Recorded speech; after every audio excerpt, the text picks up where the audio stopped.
ಕೌಸಲ್ಯ ಸುಪ್ರಜಾ ರಾಮ ಪೂರ್ವ ಸಂಧ್ಯಾ ಪ್ರವರ್ತತೆ. ಎಲ್ರಿಗೂ ನಮಸ್ಕಾರ.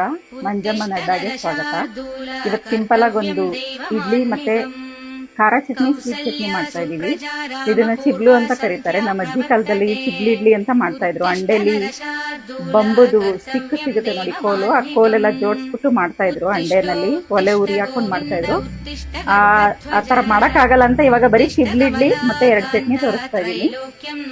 ಚಟ್ನಿಗೆ ಈರುಳ್ಳಿ, ಬ್ಯಾಡಗಿ ಮೆಣಸಿನ್ಕಾಯಿ ಮತ್ತೆ ಗುಂಟೂರು ಮೆಣಸಿನ್ಕಾಯಿ, ಕೊತ್ತಂಬರಿ, ಕರಿಬೇವು, ಜೀರಿಗೆ, ಬೆಳ್ಳುಳ್ಳಿ, ಹುಣಸೆಹಣ್ಣು, ಉಪ್ಪು, 4 ಟೊಮೊಟೊ ತಗೊಂಡಿದೀನಿ. ಮತ್ತೆ ಒಗ್ಗರಣೆಗೆ ಸಾಸಿವೆ, ಕರಿಬೇವು ಮತ್ತೆ ಮೆಣಸಿನ್ಕಾಯಿ ಮತ್ತೆ ಹಿಂಗು. ಇಡ್ಲಿ ಪಾತ್ರೆಗೆ ಫಸ್ಟ್ ನೀರ್ ಹಾಕೋಬೇಕು. ಇಡ್ಲಿ ಯಾವ ತರ ಅರೇಂಜ್ ಮಾಡ್ಕೋಬೇಕು ಅಂದ್ರೆ ಈ ತರ ಬಟ್ಟೆ ಇಟ್ಕೋಬೇಕು, ಕಾಟನ್ ಬಟ್ಟೆ.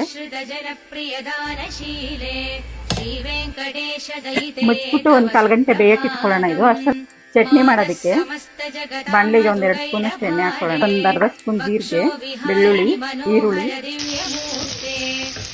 ಮೆಣಸಿನಕಾಯಿ, ಕರಿಬೇವು, ಹುಣಸೆಹಣ್ಣು, ಇದೆಲ್ಲ ಮೆತ್ತಗಾಗೋದಕ್ಕೆ ಸ್ವಲ್ಪ ಕಲ್ಲುಪ್ಪು ಹಾಕ್ಕೊಂತ. ಇದೆಲ್ಲ ಚೆನ್ನಾಗಿ ಮೆತ್ತಗಾಗಿದೆ. ಇವಾಗ ಕೊತ್ತಂಬರಿ ಸೊಪ್ಪು ಹಾಕೊಂಡು ಇಳ್ಕೊಂಡ್ಬಿಡೋಣ. ಚೆನ್ನಾಗಿದೆ, ಮಿಕ್ಸಿಗೆ ಹಾಕೊಂಡು ರುಬ್ಕೊಳ್ಳೋಣ.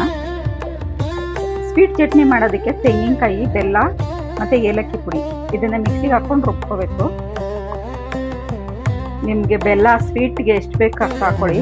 ನಮ್ಮ ಮನೇಲಿ ಸ್ವಲ್ಪ ಸ್ವೀಟ್ ಜಾಸ್ತಿ ತಿಂತೀವಿ. ಅದಕ್ಕೆ ಇವಾಗ ಇಡ್ಲಿ ಬೆಂದಿದೆಯಾ ನೋಡೋಣ. ಸೂಪರ್ ಆಗಿದೆ.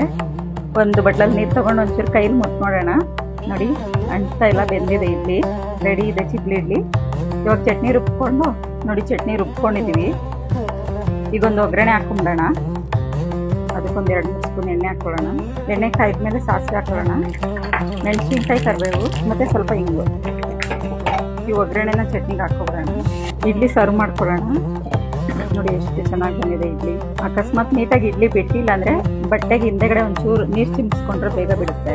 ನೋಡಿ, ಸ್ವೀಟ್ ಚಟ್ನಿ ಮತ್ತೆ ಖಾರ ಚಟ್ನಿ ರೆಡಿಯಾಗಿದೆ. ಬಿಸಿ ಬಿಸಿ ಇಡ್ಲಿ ಚಟ್ನಿ ತುಂಬಾ ಚೆನ್ನಾಗಿರುತ್ತೆ. ಟೇಸ್ಟ್ ಮಾಡಿ, ಕಮೆಂಟ್ ಮಾಡಿ.